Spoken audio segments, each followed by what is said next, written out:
मतदान झालं आणि उर्वरित त्याच्यामध्ये मतदानच झालं नाही आणि काँग्रेसचे आणि महाविकास आघाडीचे उमेदवार जिंकून आले, तेव्हा वोट चोरीचे, वोट जिहादचे कोणीच आरोप केले नाही. जेव्हा हिंदू मंदिरांच्या बाहेर हिरवे झेंडे फडकवले गेले, पाकिस्तान जिंदाबाद म्हटलं गेलं, तेव्हा कोणीच त्याच्यावर आक्षेप घेतला नाही आणि किंवा सभाही घेतली नाही. आता जेव्हा हिंदुत्व विचाराचं सरकार येण्यासाठी महाराष्ट्रातल्या हिंदू समाजाने जे काही लोकसेवेच्या नंतर हिरवा गुलाल उधळला गेला त्याचं उत्तर अगर भगवा गुलालाने अगर दिलं, तेव्हाच आता वोट चोरीचे आरोप व्हायला लागलेले आहेत. असो,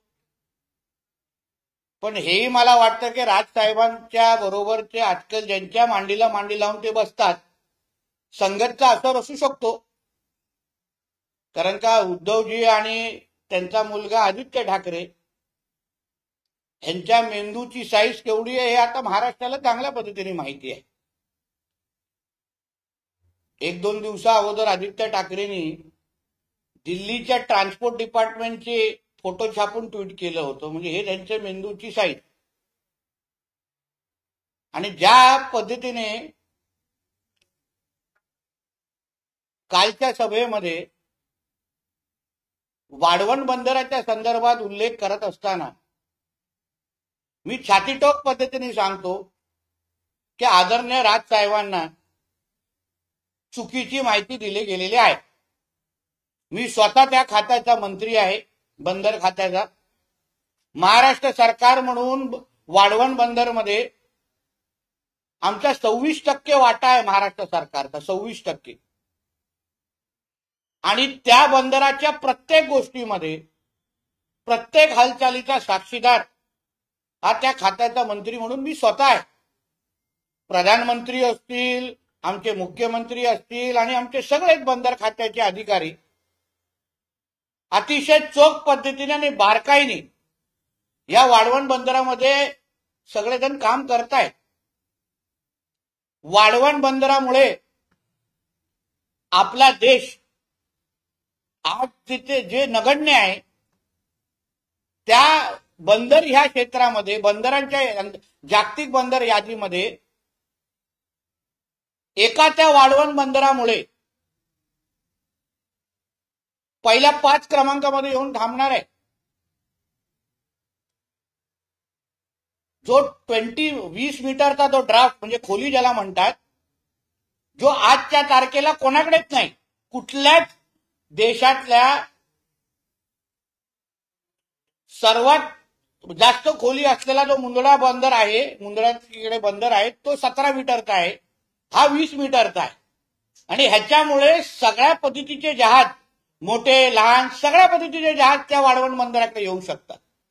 आता मग नोकरी संदर्भात अगर आपण बोलाल तर 12 लाख डायरेक्ट आणि इनडायरेक्ट पद्धतीचा रोजगार हा फक्त एका वाढवण बंदराच्या माध्यमातून स्थानिक तरुण तरुणींना भेटणार आहेत, महाराष्ट्रातल्या तरुण तरुणींना भेटणार आहेत. आणि त्यासाठी आदरणीय लोढा साहेबांच्या मंत्रालयाच्या माध्यमातून कौशल्य विकासाचे असंख्य कार्यक्रम घेण्याचे कार्यक्रम सुरू आहेत. त्याच्यामध्ये आमच्या मत्स्य व्यवसाय खातं पण आहे. कारण का असंख्य मच्छीमारांच्या तरुण तरुणींना वाढवण बंदरमध्ये येणाऱ्या नोकऱ्या कुठल्या, त्याच्यामध्ये लागणारं कौशल्य कुठलं, या सगळ्याबद्दलचं मार्गदर्शन हे आम्ही त्या कौशल्य विकास कार्यक्रमाच्या माध्यमातून आम्ही आता देतोय. एवढं मोठं बंदर अगर आपल्या महाराष्ट्रामध्ये येत असेल आणि त्या एका बंदरामुळे 12 लाख तरुण तरुणींच्या नोकऱ्या आणि 2 हाताला काम मिळत असेल, तर मग ते बंदर कसं चुकीचं आहे? त्याच्यामध्ये असंख्य मोठे छोटे उद्योजक आहेत, काही मराठीही आहेत, मोठ्या प्रमाणामध्ये खरं तर मराठी आहेत, जे त्या वाढवण बंदरामध्ये आज त्यांनी गुंतवणूक केली आहे, कामं करतायत आणि मोठे होत आहेत. मग कुठल्या हिशोबाने वाढवण बंदर वाईट आहे तुम्ही सांगा मला? हे ना जैतापूर नको, ह्यांना नाणार नको. हे उद्धव ठाकरेंची भाषा का बोलतायत हे मला आजपर्यंत आता कळण्याच्या पलीकडे गेलेलं आहे. चांगल्याला चांगलं म्हणणं हे माणुसकीचा धर्म अगर असेल तर आपल्या महाराष्ट्रामध्ये एवढा मोठा बंदर येत आहे, त्याच्यामुळे महाराष्ट्र आणि देशाचं नाव बंदर यादीमध्ये अगर मोठ्या प्रमाणामध्ये तिथे पोहोचत असेल तर कोणाचा त्याला विरोध होता कामा नये असा मताचा मी आहे. म्हणजे चुकीची माहिती त्यांच्याकडे कोणीतरी दिली हे निश्चित आहे. कारण का अजून एक छोटं उदाहरण देतो. आदरणीय राजसाहेबांनी सांगितलं की वल्लभभाई पटेलजींनी मुंबईला महाराष्ट्राला तोडण्याचा पहिला विरोध केला, बरोबर आहे ना. वल्लभभाई पटेल मोठे नेते होते, ते 1950 ला वारले आणि संयुक्त महाराष्ट्राची चळवळ कधी सुरू झाली? 1956 ला. तर त्यांनी विरोध नेमकं कुठून केला, कसा केला हे सांगितलं पाहिजे ना. जे 1950 लाच अगर गेले असतील तर 1956च्या चळवळीला त्यांनी कसा सहभाग घेतला, कसं मत नोंदवलं, एआयच्या माध्यमातून का असं काय तंत्रज्ञान तेव्हा होतं का याची माहिती तर दिली पाहिजे. अशा पद्धतीची चुकीची माहिती अगर आदरणीय राजसाहेबांपर्यंत पोहोचत असेल आणि एवढा मोठा नेता अशा बाबतीची अगर भाषा करत असेल ना तर हे चुकीचं आहे, हे कोणाला मान्य नाही. अशा पद्धतीच्या चांगल्या प्रकल्पाला विरोध, चांगल्या प्रकल्पाला गैरसमज कोणीही करू नये असा मताचा मी आहे. अदानींना भेटीगाठी सगळेच करतात, फोटो आहेत शिवतीर्थावर येणारे अदानींचे, मातोश्री तेवर येणारे अदानी. अगर कुठला उद्योजक अगर आपल्या महाराष्ट्रासाठी देशासाठी अगर रोजगार निर्मिती गुंतवणूक करत असेल तर त्याला विरोध कशाला करतोय आपण? विरोध कशाला करतोय? म्हणून वाढवण बंदरा बाबतीमध्ये तरी कुठलंच चुकीचं काम होत नाहीये. उलट आपल्या महाराष्ट्राला अभिमान वाटावा अशा पद्धतीचं काम, आणि त्याच्यामुळे असंख्य तरुणांच्या दोन हाताला काम या फक्त ह्या वाढवण प्रकल्पाच्यामुळे मिळणार आहे, हे मी छातीटोक पद्धतीने सांगू शकतो. राज ठाकरे असं म्हणतात की मराठी माणसावर मुंबईवर वरवंटा फिरवण्याचं काम लोक करतायत आणि त्यांना सोडणार.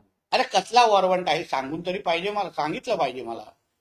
जसं मी तुम्हाला सुरुवातीला बोललो, हा वोट चोरीचा, वोट जिहादचा आरोप लोकसभेच्या नंतर का करत नाही? आता तुम्हाला हिंदू कुटुंबाच्याच मध्ये जाऊन मतदार यादी तपासायची आहे.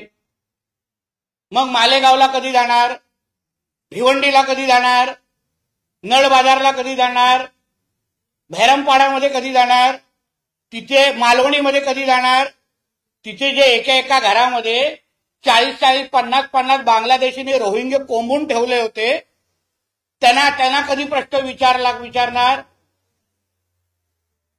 नल बाजारमध्ये जाऊन विचारा, एका घरामध्ये 30-30, 40 कसे काय राहतात त्याच्याबद्दल कधीतरी विचारलं पाहिजे. जाऊन यादी घेऊन जावं ना त्यांच्याकडे. मतदार यादी घेऊन नल बाजारमध्ये जाऊन उभे राहा आणि त्या घरामध्ये जाऊन विचारा कि तुम्हारे घर में जो रहने वाले जो 40 जन है वो ये हमारे मुंबई महाराष्ट्र के है क्या? मध्ये जो अब्बू आदमी ने भिवंडी में मराठी चलेगा नहीं का कानाखाली वाजवली नाही? त्याच्या का कानाखाली वाजवली नाही? का नाही? तसं त्या मीरा भाईंदरच्या एका हिंदू व्यक्तीला, गरीब हिंदू व्यक्तीला जाऊन कानफडीत घेतली, तसा अब्बू आदमीची का कानफडीत घेतली नाही की भिवंडीमध्ये मराठी बोलना चाहिए? म्हणजे मतदार यादी तुम्हाला लोकसभेच्या नंतर झालेला वोट जिहादच्या निमित्ताने तपासायची नाही. मानकोड शिवाजीनगरमध्ये जे काही बांगलादेशीने रोहिंगे जे कोंबले आहेत आणि त्यांना बाहेर काढण्याचं काम आमच्या देवेंद्र फडणवीस साहेबांच्या आणि आमच्या अमित शाह साहेबांच्या खात्यांनी केलेलं आहे. असंख्य बांगलादेशी आणि रोहिंग्यांना जे चुकीचे आधार कार्ड घेऊन मतदान करायचे त्यांना बाहेर काढण्याचं काम आमच्या सरकारने केलेलं आहे. तुमच्यासारखे नुसतं हिंदूंना टार्गेट करत बसत नाही. किरीट सोमयाजींनी काढलेली माहिती कधी वाचली आहे? मालेगावमध्ये काय धिंगाणा चालू आहे ते काय आमच्या मुंबई महाराष्ट्रातले आहेत?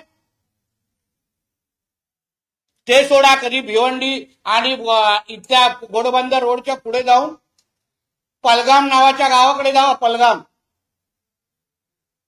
बघा त्याच्यामध्ये काय चाललंय, किती राहतात. त्यांना मतदार यादी घेऊन जावा. त्यांच्या घराघरात जावा, मोहल्ल्यामध्ये जावा आणि विचारा मोहल्ल्यामध्ये तुम इधर का है की तुम्हारा पाकिस्तान के रहता है तुम इधर. विचारा यादीमध्ये त्यांची नावं आहेत का? आहे का हिंमत? नुसतं हिंदूंना नुसतं त्या महाविकास आघाडीच्या नादात लागून टार्गेट अगर कोण करत असेल तर हे हिंदुत्व विचाराचं सरकार आहे राज्यात आणि देशात. हाच आवाज, हीच सभा, हेच प्रश्नचिन्ह अगर लोकसभेच्या नंतर अगर उचलले असते ना, विचारले असते, तर बाळासाहेबांना अजून मनाला शांती मिळाली असती. ज्या पद्धतीनं निवडणूक आयोगाला उत्तर द्यायचं मागते विरोधी पक्ष, भाजपचं संगनमत आहे, त्यामुळे भाजपच निवडणूक आयोगाची बाजू घेते असा आरोप सगळीकडे. आमच्या काय निवडणूक आयोगाने आता चौकशी लावली आहे ना.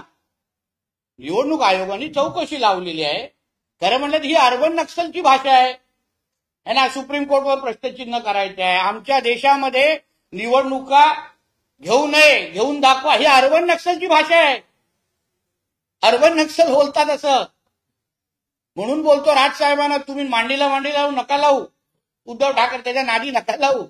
तो वाया गेलेला पोरग आहे ते. त्यांनी ठाकरेंचा ब्रँड संपवण्याचा सर्वात मोठा कारणीभूत उद्धव ठाकरे आहेत. राजसाहेबांनी त्याच्या नादी लागू नये. आणि कसले कोण जे निवडणूक आयोगाला तर आम्ही पण प्रश्न विचारलेला लोकसभेच्या नंतर की एकाच मतदारसंघामध्ये 1 लाख मतदान कसे होतात? धुळ्याचे जे खासदार आहेत त्यांना मालेगावमध्ये मतदान कसं होतं? सौदी अरेबिया आणि त्या सगळ्या देशांमधून कोण कोण बाहेरून आलेलं, तेव्हा कोणी विचारलं नाही त्यांच्या घरात मतदार यादी घेऊन जाऊन की बाबा तुम इधर काय, क्या पाकिस्तान काय, क्या बांगलादेश काय? तेव्हा विचारण्याची हिंमत करायची ना. वाद निर्माण झालेला आहे, कुठेतरी तेढ निर्माण झाल्याचं महाविकास. का तेढ म्हणजे? उद्या अगर हजेलीला जाऊन आम्ही हनुमान चालीसा आमच्या हिंदुत्ववादी कार्यकर्त्यांनी म्हटलं तर चालेल का? शनिवार वाडा असो, ह्या सगळे हे आमच्यासाठी हे इतिहासाचे आणि शौर्याचे आणि हिंदू समाजाचे प्रतीक असलेले जे आमचे धार्मिक स्थळं आहेत, ती स्थळं आहेत, त्याच्यावर अगर तुम्ही अशा पद्धतीचे नमाज पठण करत असाल तर उद्या अगर आमचे हिंदुत्ववादी कार्यकर्ते उद्या हजेलीला जाऊन उभे राहिले आणि तिथे हनुमान चालीसा पठण सुरू केलं तर मग काय करायचं? जो न्याय तुम्ही हजेलीला लावता तोच न्याय अन्य धार्मिक स्थळांना लावा, एवढंच म्हणणं आहे. मग आज ते आमच्या हिंदुत्ववादी कार्यकर्ते तिथे गेले, वातावरण कोण खराब करताय? कशाला तिथे नमाज पडायचा आहे? नमाज पडण्यासाठी काय देशात आणि राज्यात मस्जिदी कमी आहेत? जे तुम्हाला हिंदू धार्मिक स्थळांकडे कोण वातावरण खराब करणारे हे जिहादी मानसिकतेचे लोक आहेत. आणि मग उद्या हिंदू संघटनेने अगर आवाज उचलला तर चूक काय केली? म्हणून बोललो ना, उद्या हजेलीच्या इथे अगर अचानक जय हनुमानचा नारा दिला गेला तर मग कोण बोलू नये. आरेला कारेचा अगर विषय असेल ना तर हिंदू समाज पण आवाज उचलू शकतो.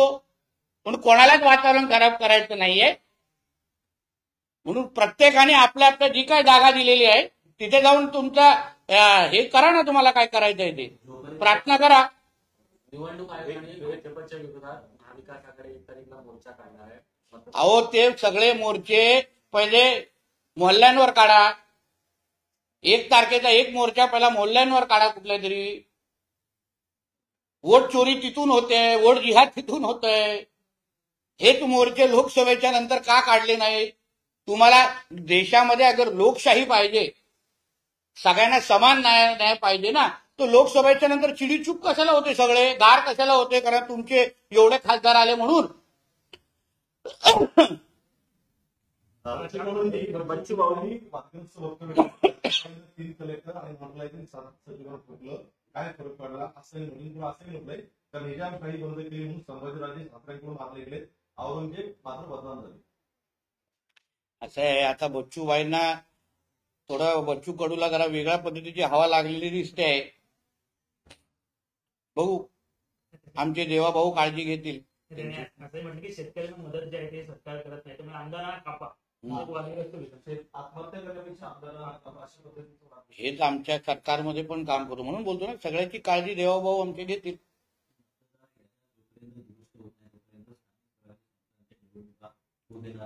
सगळे मतदार याद्या पहिले मोहल्ल्यांचे पहिले नीट करा. जिथे जिथे बैरामपाडा, नलबजार, इथे मालवणी, मग भिवंडी, मग मालेगाव, त्या पहिल्या मोहल्ल्यांमध्ये जाऊन पहिल्या याद्या त्यांच्या तपासा. मग आमच्या हिंदूंच्या घराघरामध्ये जावा. वोट जिहाद तिथून सुरू होतं. किती लोक एका एका यादीवर अब्दुल शेख, शेख अब्दुल, अब्दुल अब्दुल किती टाकलेत बघा. अब्दुल का पहिला बाप, दूसरा बाप, तीसरा बाप, चौथा बाप, पांचवा बाप, छठा बाप, सातवा, 18, 1, 19, 9, 10, 11, 12, 13, 14, 15. To be continued. काय बोलताय. भाजपच्या माजी खासदार आहे प्रज्ञासिंग ठाकूर, त्यांनी म्हटलंय की जर आपल्या मुली आपलं ऐकत नसतील, मुस्लिम मुलांबरोबर पळून जातात तर त्यांचे हातपाय कापावे. आता मी ते वक्तव्य ऐकलेलं नाहीये. ऐकल्यानंतर त्याच्यावर बोलू शकतो नक्की. सर, तुमचे सहकारी मंत्री संजय शेखर पुन्हा एकदा वार्ताहर उपोषण करण्याच्या ठिकाणी जाऊन उपोषण सोडल्यानंतर ते उपोषण घरी बोलावून उपोषण मागे घालतात. पण त्याच्यामध्ये वादग्रस्त म्हणजे काय विषय म्हणजे उपोषण करताना मंडपात न जाता उपोषण सोडतात किंवा पुढे करतात. पण उपोषण सोडलं ना. त्याला घरी बोलावून सोडतात. तर मी व्हिडिओ बघतो आणि तुम्हाला उत्तर देतो. काय संजय राऊत म्हणाले, त्यांचं घर एवढं नीट काय हो. संजय राऊत म्हणाले गुवाहाटीला जाऊन आलेले लोक नरकासूर आहे. एकनाथ शिंदेवर त्यांनी अशा प्रकारचा हल्लाबोल केलेला आहे. त्यांनी काय सकाळी तो बोलतो त्याचे सगळं कॉन्ट्रॅक्ट बोलण्याचं आता मी माझ्याकडून नवनाथ बनला दिलेला आहे. ट्रान्सफर ऑफ ओनर झालेला आहे. तुम्ही नवनाथ बनला विचारा, नाही तर उद्या माझ्यावर आबरू नुकसानीचा डावा ठोकायचा नवनाथ. बोले भाजप महायुतीमध्ये स्वराज्य संस्थांच्या निवडणुकीच्या संदर्भात फार मोठी धुसफूस सुरू आहे. शिंदे गट असेल किंवा शरद पवार, अजित पवार गट असेल, त्यांचं म्हणणं आहे की आपण वेगवेगळं लढलं पाहिजे. चांगली मित्र पक्ष आपल्याला म्हणजे भाजप आपल्याला जास्त. बघा, एक लक्षात घ्या, आमच्या मुख्यमंत्री साहेब, आमचे प्रदेश अध्यक्ष, माझं म्हणणं आहे की प्रत्येक जिल्ह्याची परिस्थितीच्या अनुसार अगर प्रत्येकाला अगर स्वबळावर आणि मैत्रीपूर्ण लढत लढायची असेल तर ह्याच्यामध्ये काहीच चुकीचं नाहीये. असंख्य असे जिल्ह्यात, उदाहरण आमच्या सिंधुदुर्ग जिल्ह्यामध्ये अगर मैत्रीपूर्ण लढत लढली नाही तर आजच्या तारखेला उभाटाकडे उमेदवार पण नाहीये. महाविकास आघाडीकडे एक उमेदवार नाहीये. उद्या अगर युती झाली तर रेडीमेड उमेदवार उभाटाला आणि महाविकास आघाडीला सिंधुदुर्गात भेटतील. तशीच परिस्थिती रत्नागिरीमध्ये आहे. आणि म्हणून अगर आपण मैत्रीपूर्ण लढत सगळेजण लढलो, प्रत्येक आपला पक्ष, राष्ट्रवादी काँग्रेस, शिवसेना आणि भारतीय जनता पक्ष आपल्या आपल्या ताकदी वगैरे मैत्रीपूर्ण लढत लढले तर त्याच्यामध्ये उलट फायदा महायुतीचाच आहे. कारण आम्ही सत्तेमध्ये असलेले तिघही पक्ष आहोत. उद्या एकत्र यायचं काय निकालानंतर. मग आता अगर एकत्र आपण आम्ही वेगवेगळे लढून उभाटा आणि महाविकास आघाडीचा अगर त्यांना अगर लांब ठेवत असू, आज मी तुम्हाला होतो सिंधुदुर्ग जिल्ह्यामध्ये उभाटाकडे उमेदवार नाही. आमची युती झाली तर रेडीमेड उमेदवार त्यांना भेटतील. यापेक्षा वेगवेगळं लढायचं, मैत्रीपूर्ण लढत लढायची आणि मग चांगल्या वातावरणामध्ये उद्या आपली सत्ता बसवायची. सर हिंदी में जानना चाहेंगे कि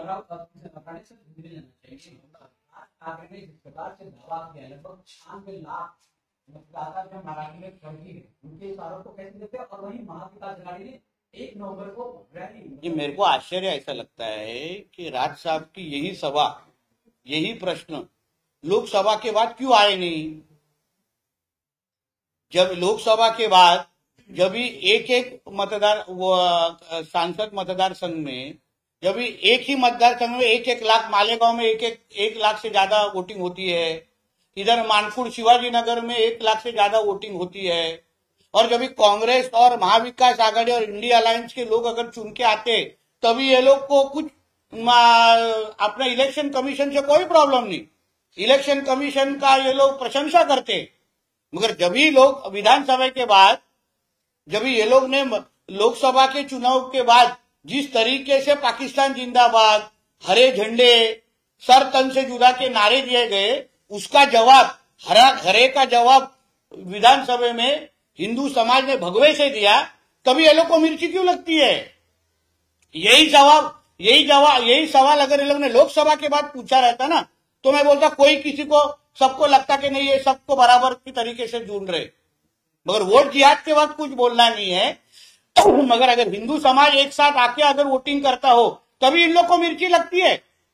तो मुझे पूछा, अगर तुमको वोटिंग यादी अगर आपको इंक्वायरी करना है ना, तो जाओ ना, नल बाजार जाओ, मालेगांव में जाओ, भिवंडी में जाओ, इधर भैरमपाड़ा में जाओ और पूछो कि इधर सब लोग जितने यहाँ रहते उतने लोग ही वोटिंग करते हैं क्या?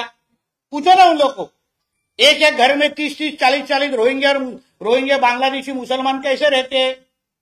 जो मोहल्ले में रहने वाला हर एक आदमी यहाँ का ही वोटर है क्या? क्या अब्दुल शेख, शेख अब्दुल, अब्दुल 1, अब्दुल 2, अब्दुल 3, अब्दुल 4, अब्दुल 5, अब्दुल 6, अब्दुल 8, अब्दुल 9, अब्दुल 10 टू भी कंटिन्यूड चालू है उधर? पूछना मांगता ना कभी? तो सिर्फ हिंदुओं के ही घर में जाके इनको वोटिंग लिस्ट चेक करनी है, कभी मोहल्लों में जाएंगे नहीं। उस दिन अबू आदमी ने छाती ठोक पद्धति ने बोला, तरीके से बोला कि भिवंडी में मराठी में नहीं बोलेंगे। क्यों नहीं? कान के नीचे 12 बजे उसके। वही मीरा भाईंदर में किसी हमारे हिंदू भाई ने जब भी मराठी में बोला नहीं, तभी उसके कान के नीचे 12 निकला ना। तो अबू आदमी को क्या हो गया? वो क्या जमाई है क्या? वो भिवंडी में खड़ा रह के बोल रहा है। इसलिए भिवंडी के और घोड़बंदर के आगे पड़गाम नाम का गांव है, 99% उधर मुसलमान अभी रहते, 99। जाके यादी लेके खड़े रहो उधर। महाविकास आघाड़ी वालों को बोलता हूं, जाके वोटिंग लिस्ट लेके वो गांव में जाके खड़े रहो और उनको पूछो कि तुम इधर के वोटर हो क्या, तो फिर हम मानेंगे कि सही है क्या गलत। सिर्फ हमारे हिंदुओं के वोटिंग के ऊपर अगर आपको प्रश्न चिन्ह उठाना है ना, तो फिर आप मुस्लिम लीग की भाषा कर रहे हो, इतना याद रखना। शिवसेना के विधायक सांसद है जिस प्रकार से दावा करे कि जब भी हम सवाल चुनाव आयोग को पूछते हैं कि जवाब बीजेपी और शिवसेना की तरफ से आता है, कहीं ना कहीं का ज्वाइंट वेंचर भ्रष्टाचार है। इस प्रकार का शब्द का इस्तेमाल चुनाव को लेकर। अरे हमारा ऐसा बोलना है कि चुनाव आयोग को जो इंक्वायरी करें, चुनाव आयोग ने इंक्वायरी लगाई है, पूछताछ करेंगे। हमारे किरीट सोमैया जी ने भी जब मालेगांव के फर्जी वोटर के बारे में जब यादी रिलीज दी थी, तभी किसी ने भी उनका समर्थन क्यों नहीं किया?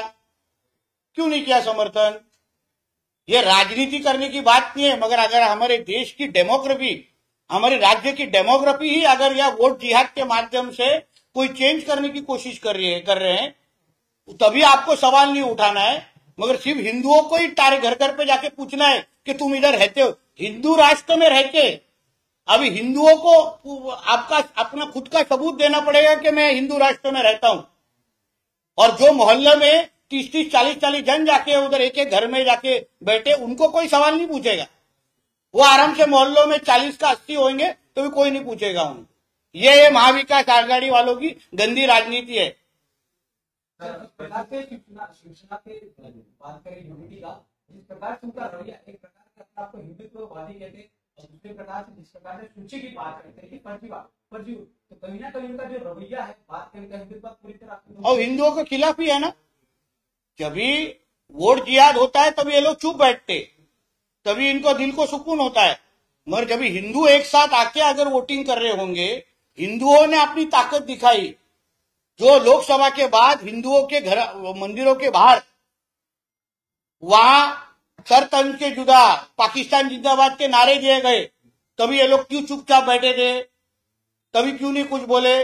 अभी इनको क्यों बोलना है कि जब हिंदुओं को घर पे जाके चेक करना है कि तू इधर का नागरिक है कि नहीं? पुणे में जिस प्रकार से वीडियो सामने आया है कि खुले मैदान में नमाज पढ़ा जाना है, इसके बाद विपक्ष कह रहा है कि माहौल खराब करने के लिए ये सब किया। और शनिवार वाड़ा को एक इतिहास है। शनिवार वाड़ा में हमारा इतिहास और हमारे शौर्य का प्रतीक है वो शनिवार वाड़ा। हिंदू समाज के बहुत दिल के करीब है वो शनिवार वाड़ा। अगर इतना ही अगर तुमको ना उधर नमाज पढ़ना है तो फिर कल हमारी हिंदुत्व संगठना जाके हाजी अली के बाहर खड़े रहे और वहां हनुमान चालीसा का पठन चालू करे को तो चलेगा क्या? तब तुम लोग की भावना दुखेगी नहीं? तुमको वहां ही नमाज पढ़ना है, फिर मस्जिद में क्या करते हैं? मस्जिद में क्या क्या रखा रहता है? फिर जहां प्रार्थना करने के लिए जगह दी है उसने वहां करना चाहिए। फिर अगर हमारे हिंदुत्व कार्यकर्ताओं ने जाके वहां अगर आवाज उठाया ना तो सही किया है ना, वरना कल फिर हाजी अली के बाद अगर जोरदार हनुमान चालीसा बोली जाएगी, हमारी महाआरती की जाएगी, तो फिर कोई आवाज नहीं निकलनी चाहिए, हरी मिर्ची नहीं लगनी होंगी। फिर सर साथी प्रज्ञा ने जिस प्रकार से उन्होंने एक बयान दिया है कि अपनी लड़कियां जो हिंदू लड़कियां हैं वो अगर गैर हिंदू समाज के घर, देखिए मैंने उनका स्टेटमेंट पढ़ा नहीं है। उन्होंने कहा कि अगर गैर समाज के घर पे जाती तो लड़कियों के खिलाफ सख्त पाबंदी लगाना चाहिए। देखिए साध्वी प्रज्ञा जी ये करोड़ हिंदुत्ववादी हमारे नेता है। उन्होंने हमेशा हिंदू समाज के लिए निस्वार्थ तरीके से काम किया है। उनकी भावना इतनी है कि हिंदू समाज के लड़कियों ने और हिंदू समाज ने इन जिहादियों को पहचानना चाहिए। इनको लव जिहाद के माध्यम से हमारे इस हिंदू राष्ट्र को इस्लाम राष्ट्र बनाने की ये सब मंसूबे हैं। तो उसको अगर हाईलाइट करने के लिए अगर साध्वी जी ने अगर कुछ उदाहरण दिया रहेगा तो उनका बोलने का तरीका है वो। सर आज दिवाली का त्योहार है, दिवाली का त्योहार है तो दिवाली का त्योहार है, पटाखे लोग जिस प्रकार से दुकानें हमने देखे, कई मुसलमानों की दुकानें भी मुंबई में कई जगह पटाखे उनका, हालांकि त्योहार हिंदुओं का त्योहार माना जाता है, इस मौके पे काफी भीड़ देखा जाता है। हिंदुओं से क्या आह्वान करना चाहिए? देखिए ऐसा है ना, इसके बारे में हमारे संग्राम जगताप जी ने बहुत अच्छा स्टेटमेंट दिया है। बहुत अच्छी तरीके से उन्होंने इसका विश्लेषण किया है, क्या करना चाहिए क्या नहीं करना चाहिए। वो भावना हम सबकी है।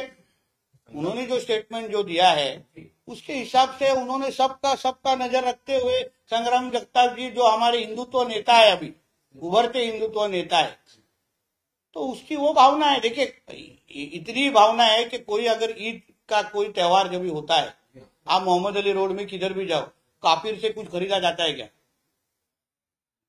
काफिर से कुछ भी चीजें खरीदी जाती है क्या? तो फिर वही संग्राम जगताप अजित पवार गटाचे आहेत तुमच्यासोबत आले. बघा एक लक्षात घ्या, संग्राम जगताप, नितेश राणे, गोपीचंद पडळकर हे कुठल्याही पक्षाचे आमदार होण्याच्या अगोदर एक हिंदू आहेत आणि सगळ्या पक्षातल्या हिंदूंनी हे अगर लक्षात ठेवून अगर आपला प्रवास केला तर हिंदू समाजाकडे कोणच वाकड्या नजरेने बघणार नाही। आम्ही आमदार फक्त 5-5 वर्षाचे असतो, पण हिंदू ही आमची ओळख आहे जी आमच्या जन्म आणि मृत्यू पत्रिकेवर लिहिलं जाणार आहे। म्हणून मी तर बोलतो संग्राम जगतापजींसारखा प्रत्येक पक्षामध्ये हिंदू ज्या दिवशी तयार होतील ना तेव्हा हिंदू समाज 100% सुरक्षित असेल, कोण आमच्याकडे वाकड्या नजरेने बघणार नाही। मोहनजी भागवत यांनी असं स्टेटमेंट केलं की आपण जरी भारतीय असलो तरी मनाने आणि बुद्धीने आपण विदेशी झालेलो आहोत, कारण आपली शिक्षा प्रणालीच त्या प्रकारची होती। त्यामुळे पुन्हा एकदा आपल्याला मनाने आणि बुद्धीने सुद्धा भारतीय होण्याची आवश्यकता आहे। काय सांगाल तुम्ही? नक्कीच ना, कारण का स्वदेशीचा नारा हा आपल्या दृष्टिकोनातून आणि देशाच्या भविष्याच्या दृष्टिकोनातून आपल्या देशाला आत्मनिर्भर अगर बनवायचं असेल आणि स्वतःच्या ताकदीवर अगर महासत्तेच्या दिशेने आपल्याला जायचं असेल, आता कुठल्याही मी आता कालच स्वीडनवरून आलो, प्रत्येक देश आपल्या आपल्या पद्धतीच्या आपल्याच गोष्टी वापरतात, आपल्याच गोष्टी मोठे करतात, आपल्याच वस्तू घेतात। मग त्याच गोष्टी अगर भारत म्हणून आपल्याला आपण अगर त्या दिशेने वाटचाल करत असू तर हे फार अगोदर झालं पाहिजे होतं। म्हणून येणाऱ्या तरुण पिढीसाठी हा संदेश अतिशय महत्वाचा आमच्या सरसंघचालकांनी, त्या म्हणून प्रत्येकाने याची नोंद घेतली पाहिजे आणि प्रत्येकाने स्वदेशी आपल्या जे काही वस्तू आहेत त्याच विकत घेतल्या पाहिजे। आपण काय कोणापेक्षा कमी नाही आहोत आता। आज कोल्हापूरमध्ये पाहिलं तर मोठ्या प्रमाणामध्ये उपक्रम हिंदू संघटनांकडून आणि मोठ्या संख्येने हिंदू संघटनांनी आता दुकानं टाकलेली आहेत त्या ठिकाणी की हिंदू बांधवांनी या दुकानातूनच खरेदी करायची। पण माझं असं म्हणणं आहे की प्रत्येकाने आपल्या आपल्या हिंदू म्हणून आपल्या पद्धतीची अगर भूमिका अगर अशी मांडत असतील तर त्याचं स्वागतच करायला पाहिजे ना। हाच प्रश्न ईदच्या वेळी मोहम्मद अली रोडवर अगर कुठल्या दुकानं कोण थाटले असतील तिथे जाऊन त्यांना का विचारत नाही? आम्हाला हिंदू सणांच्या वेळी का विचारलं जातं? की हिंदूकडून खरेदी काय. अरे पण तुम्ही मोहम्मद अली रोडमध्ये जाऊन कुठल्याही दुकानावर विचारा की काफिर से तुम कुछ खरीदोगे क्या, काय उत्तर भेटतो बघा. मग आम्हाला का एवढं काय मोठं आहे की अगर आम्ही हिंदूकडून घ्यायला सांगत असलं तरी आमच्या हिंदुत्व संघटना कोण मोहम्मद अली रोडवर विचारत नाही की बाबा आपको काफिर तुम्ही काफिरकडून घेणार आहेत की नाही. पण हिंदूंना घेण्याचं आवाहन केलं तर ब्रेकिंग न्यूज चालू होतात. दोन प्रश्न. सर आपण बघतोय की आता सर्वच पक्षांच्या स्थानिक स्वराज्य संस्थांसाठी संघटनात्मक बैठका सुरू आहे. कारण शिवसेनेची शिवसेनेच्या नेतृत्वात बैठक विभागावर पार पडली. तर सगळ्याच विभागातील लोकांचं असं मत आहे की शिवसेनेमध्ये की स्थानिक स्वराज्य संस्था स्थानिक पातळीवर स्वबळावर आहे. स्वागत आहे याच्याबद्दल प्रश्न विचारलेला आहे, पण तरी स्वागत आहे. अशा पद्धतीने प्रत्येकाला आपल्या आपल्या ताकदीने अगर आपली संघटना वाढवण्याची संधी अगर तिथे मिळत असेल तर त्याचं स्वागतच करायला पाहिजे ना.